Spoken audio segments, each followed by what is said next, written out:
MJF is back on top. We also have the New Japan Wrestle Kingdom 20 preview ahead of us to close out today's show. Welcome to the Wrestling is Bullshit podcast. We are closing out 2025, looking at what happened at AEW World's End, the very last big show of 2025, and then looking at the very first big show of 2026, being Wrestle Kingdom from New Japan. I'm excited to talk about it. Let's get into it, shall we? Before we get into AEW World's End, we have a title change hands on SmackDown, a taped episode of SmackDown. I hinted at it in the last episode, and let's get into it right now. Carmelo Hayes is the United States champion going into 2026. And golly, I couldn't think of a better superstar to go into 2026 holding the U.S. title. I'm excited for Carmelo Hayes. I think it's time to pull the trigger on this athlete, this superstar. Sometimes it just takes time. Look at Braun Breaker. He's been on the main roster for a while, and we're barely getting around to featuring him as a prominent main star. So it takes time. It took time with Carmelo Hayes. He got some good reps with The Miz. He got some good reps against Cody Rhodes back in the day, of course. And now it's time. It's time to move. And he's going to into 2026 as the United States champion. Very excited for that. We also saw Joe Henry defeat The Miz in a Miracle on 34th Street fight, which was good fun on the December 26th, if I'm not, yeah, December 26th episode of SmackDown. Now let's get into World's End now that we have that bit of housekeeping out of the way. Congratulations to Carmelo Hayes. I look forward to him having a breakout year in 2026. But let's get into World's End here. Of course, we start with the biggest shock. Well, I guess the two championships to change hands at AEW World's End really were equally shocking. Okay, I think you can go either way with which one was more shocking. So we'll start with the AEW World Championship. MJF is the AEW World Champion going into 2026. His second reign with the title, and what I presume to be or will be his most successful reign with the title. Not that the first one wasn't amazing. It was. I just think MJF has learned a lot since he held the Triple B, the AEW World Championship, and now he's going to take what he's learned and he's going to apply it to a successful world title reign, which I hate to speculate very early here, but I'm going to do it anyways. I imagine MJF and Will Ospreay meeting for that AEW World Championship at All In, AEW's biggest show of the year, All In. I think it'll be MJF versus Ospreay out there in London, across the pond. Very excited for that. Very excited for 2026 with MJF as world champion for AEW. And then we have Jon Moxley winning the Continental Classic. It's been an interesting year for Jon Moxley. We started off with Jon Moxley at the height of his push, really, as AEW World Champion with the Death Riders, major heel, Roland Strong. I know the community didn't really enjoy Jon Moxley's AEW World Championship run. I'll be honest, I'm right there with you guys. It was pretty middling to me. I don't know what it was. I knew they were trying to build to something, and I trusted the process. But the time of Jon Moxley holding that AEW World Championship earlier this year was a bit slow. So here we are. We've had Jon Moxley tap out quite a few times in the second half of the year, take some serious L's, and this really caused AEW to do a babyface turn like no other, really. There was no hand holding, there was no arrows. It was just Jon Moxley taking L's, and we eventually, in the Continental Classic, gained respect for him, which felt organic in his babyface turn, which felt like it culminated with his promo after the Continental Classic final as Continental Champion, after defeating Kazuchika Okada and becoming the third ever Continental Champion. We get a nice babyface promo about working your ass off and putting it all out there and putting yourself out there. And yeah, if you're a person that works their ass off like me, yeah, you resonate with that. So I understand it wasn't the traditional turning babyface thing that maybe a lot of us are conditioned to. But, with AEW, if you're still rocking with AEW at this point, you got to have some semblance of an open mind. And that's what I had with this. John Moxley losing all credibility as a heel, going into the Continental Classic, seemingly feeling like he had nothing to fight for, and then coming out of it as Continental Champion and a babyface. And I'm excited to see what 2026 holds. I think this spot for John Moxley in AEW is perfect, especially now that they're going to be using him in a different light as a babyface. He's gonna, you know, have fantastic matches on the middle or the second half of pay-per-view cards going into 2026. Probably setting up a high caliber feud with Claudio Castagnoli, who will take the Death Riders and betray John Moxley with them as their new leader. I'm hoping. Okay. Like there's a lot that we can do here. There's a lot that we can do here. I want to say that again. I understand John Moxley winning the Continental Classic, especially after tapping out to Kyle O'Reilly at the very last pay-per-view is pretty unconventional in the world of wrestling and booking and storytelling, but it was fun. It was unexpected and it kind of hit. I'm not going to front. It kind of hit. It was good. All right. Yes. So MJF, world champion. John Moxley, continental champion. And FTR was able to retain the AEW World Tag Team titles against the Bang Bang Bang in the Bang Bang Gang, in a Chicago street fight. FTR entering 2026 with the AEW World Tag Team titles. Very good. Very good. Very good AEW. I'm not going to lie. I was getting pretty burnt out there. I don't think I appreciated what was a great pay-per-view in Full Gear last month in November. But now we have World's End, and I was totally able to appreciate this pay-per-view, man. This was a great freaking pay-per-view. This was a great freaking pay-per-view. And we have a lot of interesting things developing going into the new year, both on WWE and AEW side. Let's get into the news. Okay, so this first bit of news here, I don't remember if I talked about this, to be straight up, to be completely honest, being completely vulnerable right now. I don't remember if I talked about this last week. So I'm going to talk about it again. And it's very time relative, okay? Because SmackDown will be a 3-hour show beginning in 2026. And I don't know how I feel. It's barely a good 2-hour show. So why would you make it 3 hours? Plus, even though SmackDown has been a little bit middling in 2025, I think the rosters for the main roster for Raw and SmackDown of WWE, the main roster has been well balanced. You got a 2-hour show on Raw. It could be 2.5 hours, whatever they want sometimes because they're on Netflix. And then you got a 2-hour show on SmackDown. I feel like the rosters are very balanced. I am hoping for some sort of transfer portal, WWE draft or whatever the heck they're going to call it, where they put some new people on both shows. But I think, there's a good foundation for the roster right now. And I think putting SmackDown as a 3-hour show is a little too much. I did say that there was going to need to be some NXT call-ups to balance this if they were going to do this before it was confirmed. And we got that. We got that. We have Javon Evans on the main roster. Looks like Trick Williams is coming as well, if I'm not mistaken. But yeah, you just have a great foundation with the balance of the rosters of Monday Night Raw and Friday Night SmackDown. Like, why go and ruin that for another hour? Well, because, the USA Network wants more ratings, probably. And WWE is always, over anything, willing to make the suits happy, as they should be. That's the type of company they are. They're a humongous global company. Hate to say it, but it's true. Okay. So unfortunately, this is going to, in my personal opinion, and I hope I'm wrong. All right. You got to understand, WWE diehards. I hope I'm wrong when I say this negativity right now. I would love to be proven wrong.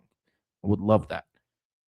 I just think in pleasing USA Network, you are going to dwindle the quality of SmackDown by making it 3 hours, and inadvertently you're going to pull some people from Raw over to SmackDown, I assume, and that's going to mess up the flow that Raw has going on.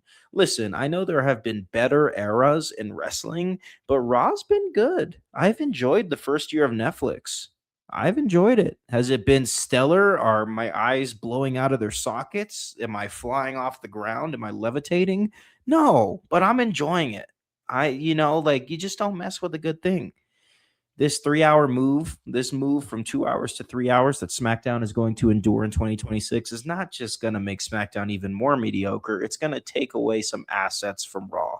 And they got to move quick and figure out what the heck they're going to do and make sure that this doesn't kill any momentum, because WWE can't afford to lose any momentum. They're not in the best place. I think 2023 was a better year. 2024 was a better year. And 2025 was tough. So going into 2026 with a new obstacle, you don't want to do that. You want to keep the train moving. You don't want to mess with the train tracks, if you will. I don't know where that analogy even came from. All right, yes, SmackDown moving to 3 hours in 2026. I can't even say I'm hopeful. It's not looking good, but I hope I'm wrong. Again, prove me wrong. If for whatever, if you have any sort of power in WWE and you're hearing this, probably not. But if for whatever reason that's the case, then prove me wrong. I'm happy to be proven wrong. That's fun. Let's one more bit of news before we get into the watch list. And I'm actually going to try something new to close out 2025 and usher in 2026. I'm going to see if you guys like it. We're going to have some fun here. Okay. So we have, excuse me, very unprofessional of me. We have AEW retiring the Unified Championship. Okay. So let's go ahead and backtrack here. What does that mean? So earlier in the year, we set up a high caliber match between then Continental Champion Kazuchika Okada and then International Champion Kenny Omega. Kenny Omega versus Kazuchika Okada at All In. Winner takes all. The winner will be a double champion, and that double champion will be crowned the AEW Unified Champion. Okay? Kazuchika Okada goes on to defeat Kenny Omega at All In earlier this year. Becomes the AEW Unified Champion, unifying the Continental and International Championship until very recently, right? He goes and he defends the Continental Championship exclusively in the Continental Classic. Makes sense. We did this last year. We did it the year before. Thus, dissolving the AEW Unified Championship. Rest in peace to the AEW Unified Championship. Birth 2025, death 2025.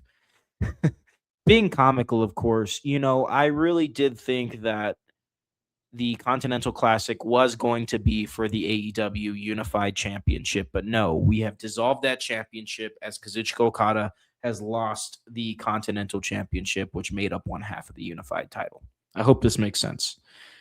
If you're listening to this, you probably watch wrestling, so you know what the hell I'm talking about. So yes, the Unified Championship is no more. We now have 5 singles championships for AEW men. We have the world title, of course. We have the TNT Championship, which has had a great year. Had a really freaking good year. The TNT Championship has really established itself as a prominent championship in the world of wrestling, which I'm happy to see because it's, the first mid-card title that AEW ever introduced. Okay? Stay with me here. AEW World title, TNT title. Those are the first 2. Okay? Title number 3 would be the Continental Championship that Jon Moxley just won by winning the Continental Classic. Okay? And then 4 and 5. We have the AEW National Championship, which just got introduced. The inaugural champion is Ricochet. And then we have the AEW International Championship, which is still around the waist of Kazuchika Okada or over the shoulder, whatever. So yeah, just wanted to recap that is the case. We have 5 men's championships in AEW. It looked a little weird, right? We had a crazy year. We introduced the Unified Championship. We introduced the National Championship. And then we got rid of the Unified Championship and went back to the International and Continental Championship. AEW is having fun. They're not really concerned about the things that WWE may be concerned about in relative to championships and all that stuff. They kind of operate like boxing, okay? But unlike boxing, they actually get back around to creating a pretty cohesive and linear structure. And they ultimately play to the roster. If the roster for the AEW men can have 5 singles championships, which they can, then they go for it. If not, then they go back down to 4. That's what we've seen over the past several years. Their 4 is their good spot. 4 is where they operate. But sometimes the roster gets so humongous that 5 championships for the men is in order. Okay, and we've even seen the women's tag team championship debut for AEW with a nice tournament and 2 great champions in the Babes of Wrath. So AEW, yeah, they're still kind of messing around with things, seeing what works, what doesn't work, and taking their time and learning from things. And yeah, it may be confusing for the fans. I'll admit it's pretty annoying, but it's history has shown that they always put it to good use, right? They always make it mean something. They make mistakes. Yes, they have hiccups, they have minor setbacks, but they always come back from it. So yes, no more unified championship for AEW. Okay. Let's get into the watch list, and then I have a surprise after the watch list. You guys know how we do. If you listen to this show, you know we hit you with the results of the past week in the world of professional wrestling. Then we hit you with the news, and then we hit you with the watch list. What should you be watching this week? Okay, and this is, of course, where we're going to get into Wrestle Kingdom, a big part of our show today. But let's get into it nonetheless, okay? We have Monday Night Raw, and I know it is New Year's Eve, December 31st, which means that Monday Night Raw has already transpired. But, I'm for the people. I'm for the fans. So I'm not going to spoil it. But what I will tell you, out of these 2 title matches that already took place on Monday Night Raw, one of the 2 titles changed hands. Which one is it? We'll talk about it next week. So these are the 2 title matches that were on Raw this week. We had Stephanie Vaquer taking on Nikki Bella and Raquel Rodriguez in a triple threat match for the Women's World Championship. Our second title match of Raw was AJ Styles and Dragon Lee defending the World Tag Team Championship against the Usos. One of these 2 titles changed hands. We'll talk about it next week, like I said, okay? Wednesday, AEW Dynamite, New Year's Smash. We had Ricochet taking on Jack Perry and defending the AEW National Championship. We also have Mercedes Moné versus Willow Nightingale for the TBS Championship. Should be a pretty fun show. I would say, if you find yourself with some time for AEW Dynamite this New Year's Eve, I would check it out. It's going to be these are 2 big matches that can go either way, and we're going to hear from MJF, and there's going to be other fun stuff. Okay, Friday Night SmackDown. Jade Cargill defends the WWE Women's Championship against Michin. Should be a good match. I've been eager to see Jade Cargill defend that title, and we'll see it on SmackDown, in the first SmackDown of 2026. All right. The moment you have been waiting for, maybe, I don't know. New Japan isn't really a hot commodity like it used to be, and really that's because AEW exists. Let's be real. Anywho, let's go down this card for New Japan Pro Wrestling Wrestle Kingdom 20. And before we get into this card, let me just preface here, okay? Let me tell you what I'm thinking. To preface, 2025 has been a year where I personally, as a wrestling fan, have experienced an abundance of burnout. Maybe I'm just not getting any younger. And now it's very important to me that I'm very calculated with what I spend my energy watching in the world of professional wrestling, right? You got to understand there's more to life than pro wrestling. I know that's ironic saying it on a pro wrestling centric podcast, but I'm a big sports fan. I'm a football fanatic. I love basketball. Baseball was really entertaining this year. So you can't watch every New Japan show at 2 a.m. You can't watch every Rev Pro show, and you can't watch every CMLL show. You just can't, okay? This is a show, as a person that lives in the United States of America, this is a show that focuses primarily, and has become this in 2025, a show that focuses on WWE and AEW in a non-tribalistic fashion, okay? Nonetheless, I reserve the opportunity to expand your horizons, and I always think it's healthy to do that. I guess what I'm trying to say here is I understand the world of wrestling that we live in, where everything important drives through WWE or AEW. You know, you got TNA in partnership with WWE. You got AAA now being owned by WWE. Those are definitely worth your time. Would I say the same thing about MLW, NWA, GCW? At this current state, no, I would not. Okay. There's a lot that's running through WWE and AW, you know, and I would focus on those things for better or worse. That's just the way that the wrestling funnel, or should I say, that's just the way that the cookie crumbled in 2025. Okay.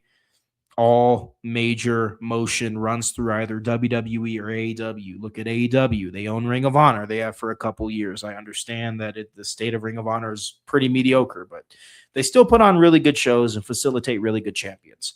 I will say that. You know, you got New Japan Pro Wrestling, you know, which it has seen better days, but does indeed benefit from being affiliated with AEW. I mean, Konosuke Takeshita is the New Japan, the IWGP World Heavyweight Champion, for crying out loud, as we speak. You CMLL, right? Definitely catering to the audience of Mexico, right? But the fact that they have partnered and grown in partnership with with AEW, really allowed the American audience to be on the outside looking in a little bit more, especially when you have guys like MJF holding a title over there in CMLL back in a few months ago.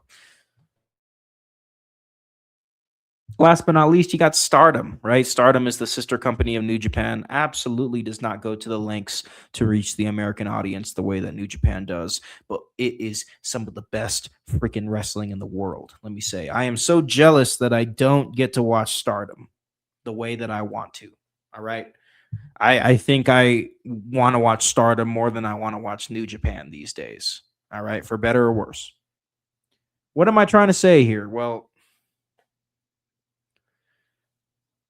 enjoy WWE, enjoy AEW, enjoy WWE's partnerships and ownerships, AAA and TNA. Enjoy Ring of Honor if you so wish, and enjoy New Japan. Before we get into Wrestle Kingdom 20, I want to lay out to what extent you should enjoy CMLL, New Japan, and Stardom from a casual beginner perspective. Okay. If you want to go full diehard and live on Stardom World and watch Stardom only, good, do it.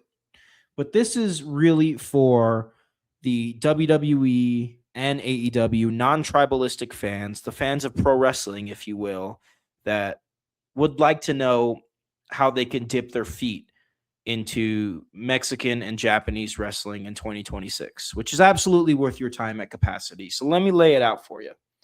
What would I do? What do I do as a fan? Okay, well, I need to get my sleep these days, so I'm not exactly staying up in the middle of the night to watch New Japan like I used to in college. Okay, I'm not. I'm watching one New Japan show a year, and that's Wrestle Kingdom. New Japan puts their best foot forward with Wrestle Kingdom. You can argue that they put their best foot forward for the G1 Climax, but the G1 Climax is not one event. And to be honest, as somebody that lives in the United States, I get my fill with the Continental Classic. So I really don't need to stay up for the G1 Climax anymore. So like I said, stay with me here. Wrestle Kingdom is the only New Japan show I watch during the year. Sometimes I'll watch some of their USA shows, but I'm not going to lie. Wrestle Kingdom is the one that I prioritize. Okay? So that's my New Japan show. My CMLL show I watch once a year is the anniversary show.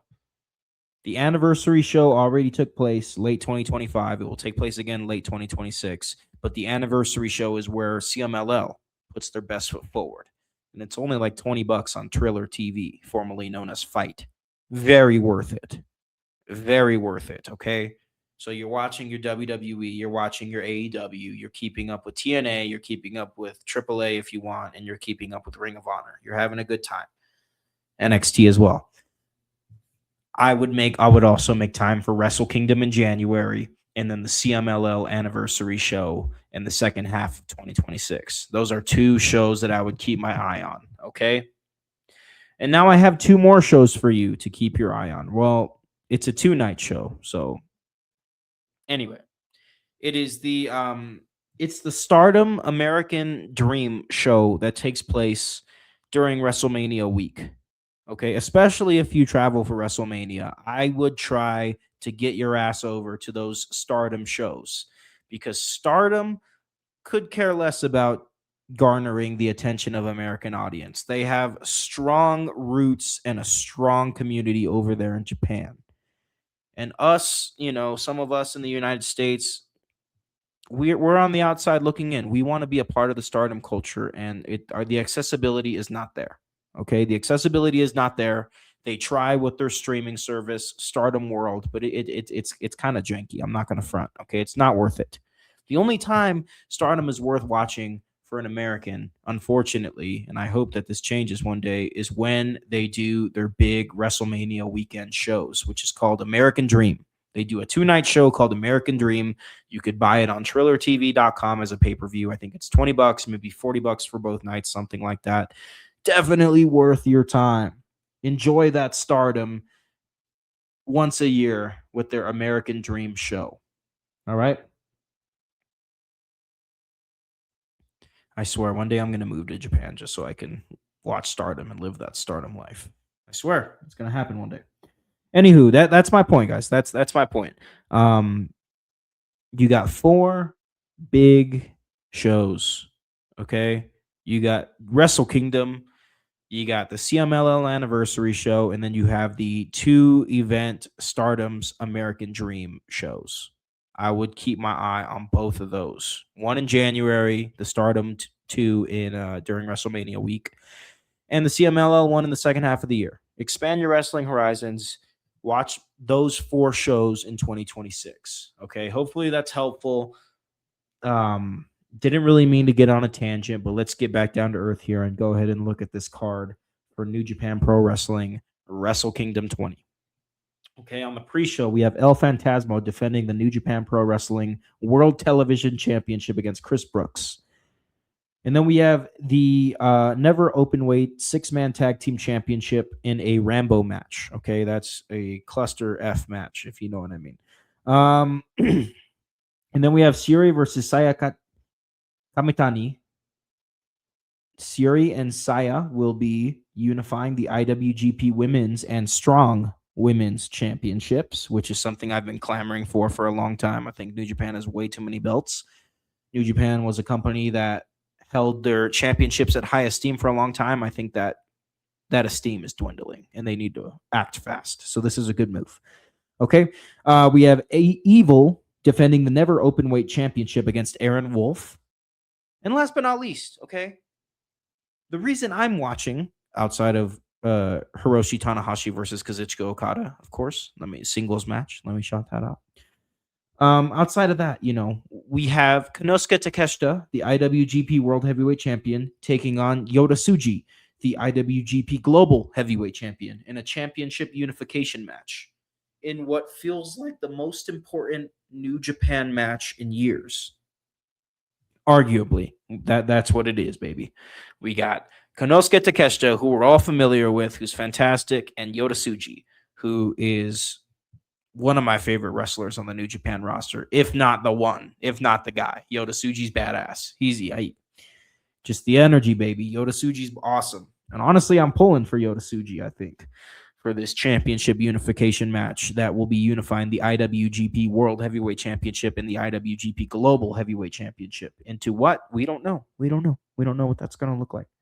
But yeah, I would make an effort to watch Wrestle Kingdom. You could, of course, watch Wrestle Kingdom on New Japan World, NJPW Okay, you get your subscription for a month. You get to watch Wrestle Kingdom. You can poke around with the catalog of past years of New Japan as well.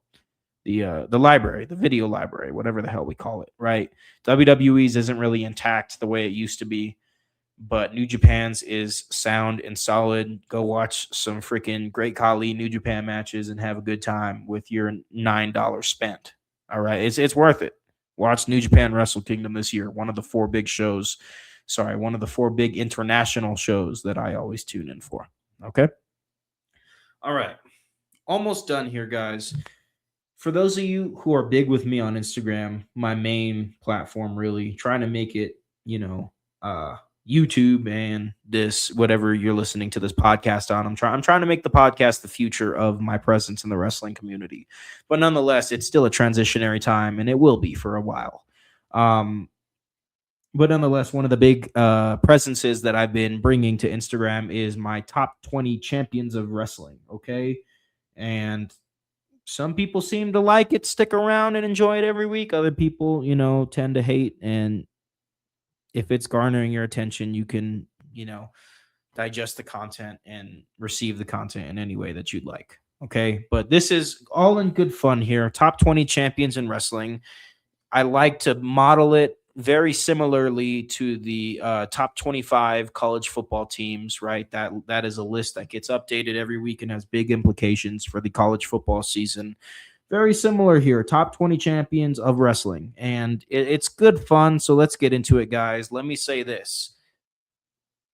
Yes, there is some subjectivity to this. Absolutely. Of course, I'm only human. There is subjectivity to this list. But this list, which I will be adding to the Wrestling is Bullshit podcast, is based on work rate. It's based on work rate. How long have you had the title? How many times have you defended the title? Okay, this is a list that is based on work rate, primarily, along with my personal opinion, of course. But I consider my opinion to be a fair one, okay? Especially when I'm basing it off of metrics that pertain to work rate. So let's get into it. Top 20 champions of wrestling. At number 20, we have the Hardys, the TNA World Tag Team Champions, who have had a fantastic 2025. They haven't spent the whole year as TNA World Tag Team Champions, but they have had TNA on their back. TNA has had a tough year. I don't know if that's due to the partnership with WWE. I don't know if that's due to something else, but TNA, they've had a tough year, and you hate to see it. TNA was a lot of fun. It was a place for everyone, and now it really just feels like it's losing its steam.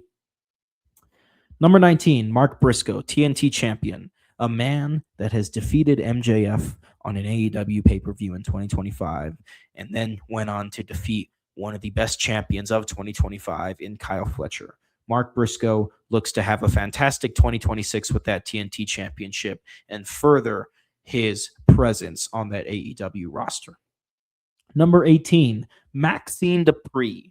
Maxine Dupree has been a growing star on Monday Night Raw, and she has recently hit a humongous milestone by defeating Becky Lynch for the Women's Intercontinental Championship, a title that she will take into 2026 and with her momentum and have a good time with. And we will have a good time watching because she's been improving. She's been good. This is clearly a superstar that WWE is high on, and she has clearly been willing to learn and willing to get out there and be a performer and be a wrestler, okay, be a superstar. And she's been doing a solid job. I'm cool with Maxine Dupree as Women's Intercontinental Champion going into 2026. I'm very excited to see where this goes.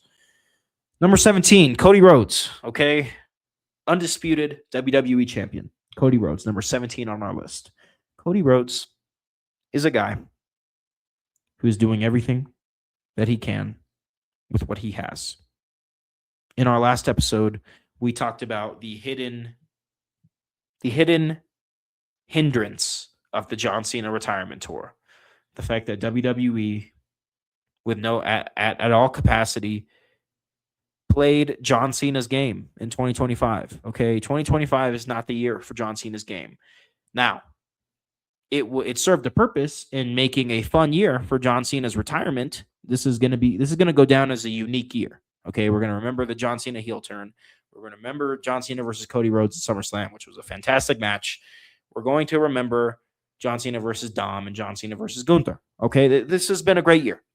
But yeah, playing John Cena's game in 2025 with no, restrictions is going to hurt a lot of other things for WWE. Cody Rhodes being one of them. Still doing a great job. Still doing everything he can with what he's got. But it's been, we're going on 2 years with Cody Rhodes having the title. I think it's time to switch it up, right? Turn him heel. And God damn it, put him in the ring more. When is he defending this title? Like almost never. Okay, like I said, I base this shit off work rate, so that's why he's at number 17. Number 16, all ego Ethan Page. All ego Ethan Page. I don't think anybody really gave a shit when he regained the North American Championship at NXT. But all ego Ethan Page has taken an opportunity in the North American Championship after being NXT champion, mind you, after being on that NXT roster for an extensive amount of time. And he continues to do everything that he can with that title and make it entertaining. They put him in the ring against luchadors and NXT superstars alike, and he kills it. He's doing fantastic. All ego Ethan Page. You have had a fantastic 2025, and no one gives a shit, and I'm so sorry. I give a shit. You've done a great job. Number 15, Chris Statlander. It was a surprise to see Chris Statlander win the AEW Women's World Championship. It seemed like timeless Toni Storm was invincible and nothing can stop her. If Athena didn't do it, if Mercedes didn't do it, I didn't think anybody was going to do it. But AEW goes ahead and pulls the trigger on Chris Statlander, seemingly out of nowhere. It was a bit of a swerve. Okay? Anywho. Yeah. She's doing good. She lands herself in the top 15 of champions in the world of wrestling. And man, I'm impressed by Chris Statlander. This is somebody who I enjoyed their initial TBS championship reign. I wanted more of them around that TBS championship. She has slowly gotten better and quietly gotten better since her last reign with the TBS championship. And now she is our AEW Women's World Champion. She's the fearless leader of what can arguably be one of the best women's divisions in the world, if not the best women's division in the world. Okay? I know I talked about Stardom. The crown's got to go to Stardom, of course. But, AEW's doing pretty good. Number 14, Mercedes Moné. Right? Kind of a controversial pick here. Okay, I understand people get annoyed because, she has way too many championships, but objectively speaking, Mercedes Moné has accomplished something fantastic. Mercedes Moné is approaching 2 years as TBS champion, and she has been a freaking workhorse defending this title on Dynamite and pay-per-views. Don't sleep on Moné. I understand you may not agree with all these smaller indie promotions giving Mercedes their belts. That's between Mercedes and the indie promotions. Don't act like you were watching them anyways, because I know you weren't. But Mercedes Moné, as TBS champion, is one of the best freaking champions in the world. Number 13, the future of wrestling, Leon Slater. Leon Slater's badass. What more can I freaking say? Leon Slater is the BMF of wrestling right now, okay? For those of you that watch UFC, you know what I'm talking about. The BMF of wrestling. The baddest mofo, Leon Slater, defeated Moose, who was having an excellent reign with that X Division Championship, okay? And carried the momentum as good as he ever could have.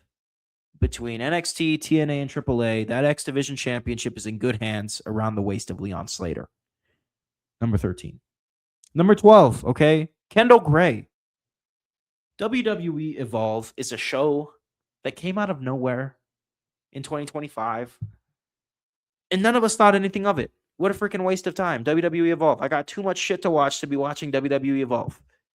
And then here comes Miss Kendall Gray, who has been the Evolve Women's Champion for quite a few months now, defending that title, not only on Evolve, but on NXT television as well.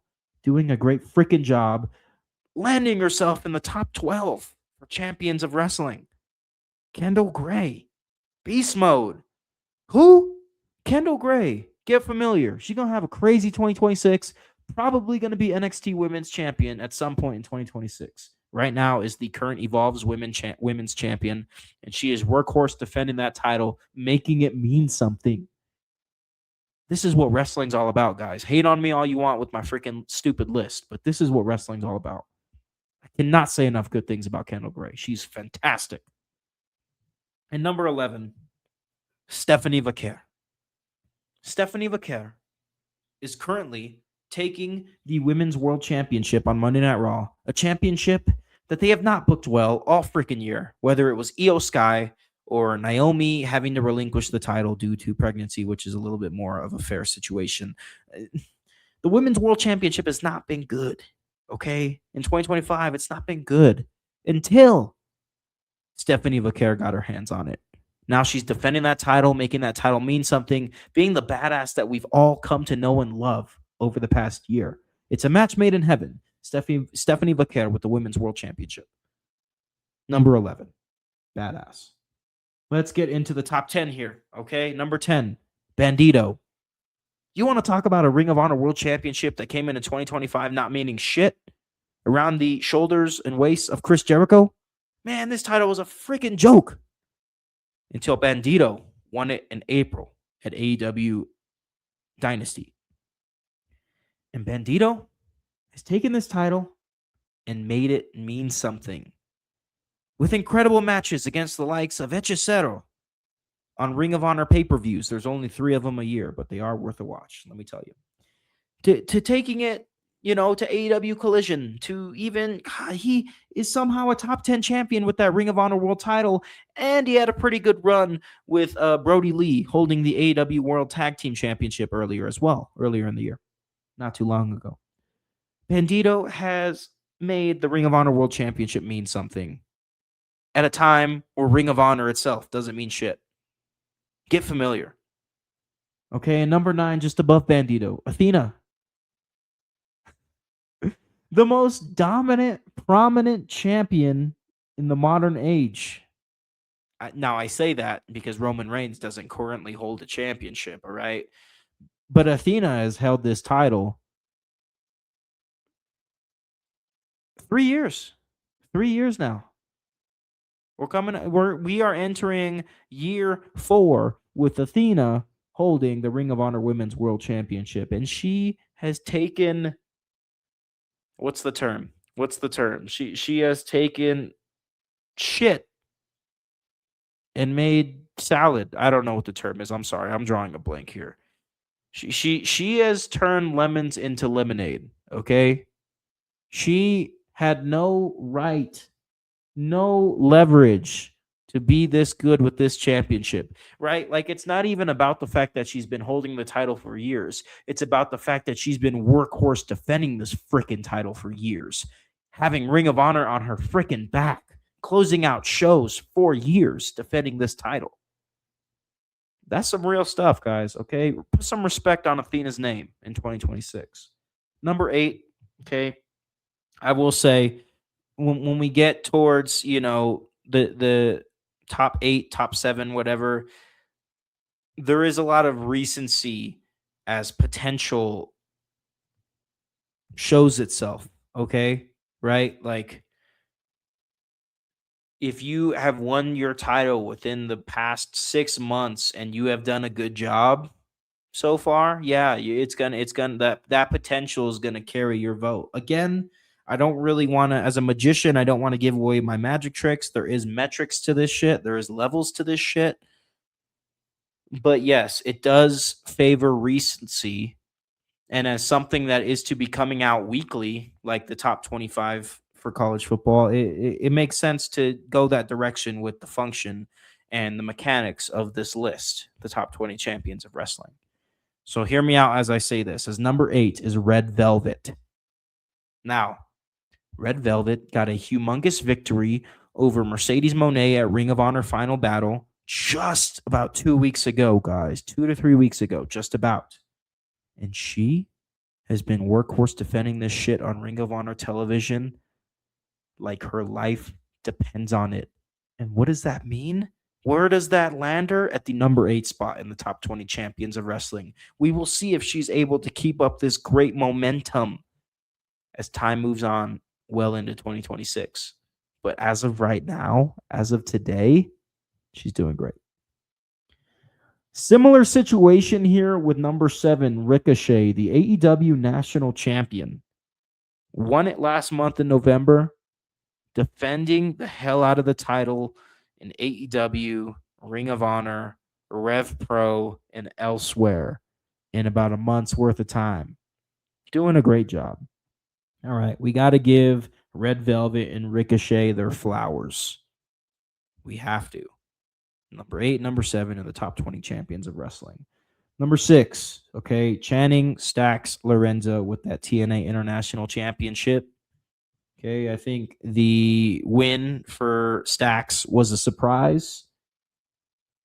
I think they've learned from their mistakes in terms of having an NXT wrestler or superstar hold the TNA Championship throughout the year, and I think they're going to deliver with Stacks holding this TNA International Championship and have a big payoff, right? Part of it is when he loses that title, when they build up to that, it will be a divine moment for TNA. Okay, and you know he's great. Stacks is great. He's one of the most underrated wrestlers right now, and him holding this TNA International Championship is leading to something good. Okay, number 6, number 5, Frankie Kazarian. Trying to give Frankie Kazarian his due credit here. Okay, I'm trying. You know, I think we all have a bad taste because he defeated Mike Santana for the TNA World Championship, a title win that we have been waiting for all freaking year. Gone like a fart in the wind. Don't even get me started. Seriously, what the hell did TNA do? What did we do to hurt TNA?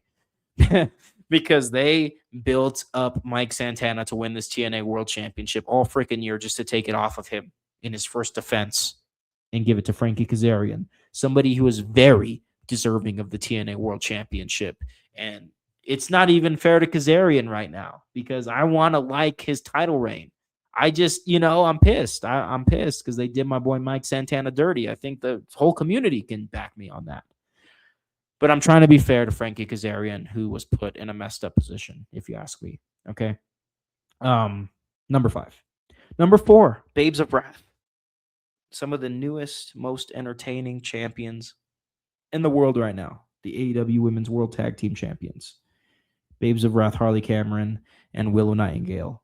We'll see if they can keep this momentum and keep their top 5 spot in 2026. Okay. This list is ever changing, ever evolving. So if this shit is pissing you off, don't worry. It's always changing. It's always evolving. And just know that there are metrics that go into this based on work rate, what wrestling should be about. Okay, number 3, Jon Moxley. Why? He just won the title days ago. He's already participating in an eliminator match against Josh Alexander on AEW Dynamite New Year's Smash. Days after wrestling 2 pay-per-view matches in one night. Here he is in an eliminator match. All right, that goes a long way, and that does feed the metrics well, landing Jon Moxley in this top 3 champions of wrestling spot as Continental Champion. I think these lists that I make age like wine. I will say that. I don't want to toot my own horn too much, but you guys maybe this is a crazier list. This is not like a chill list, okay? I do this every week on Instagram. I post it on Instagram, and sometimes we get some chill results like, okay, this list makes sense. Other times it's like, ooh, people are going to be pissed, and this is one of those lists. But stay with me, okay? Metrics on metrics on work rate do, in fact, predominantly guide this list. Number 3, Jon Moxley, Continental Champion. Number 2, NXT Champion, Obafemi. No surprises there. He could be number 1, okay? He can definitely be number 1. I got him at the 2 spot for today. Obafemi, NXT champion, one of the best champions in the world, one of the best wrestlers in the world. No freaking doubt about it. And number 1, FTR, AEW World Tag Team Champions, getting ready to have arguably the best AEW World Tag Team title run in their freaking careers. Top 20 champions of wrestling. Don't at me. All right? That's what I got for you. I hope that is a good addition to the show.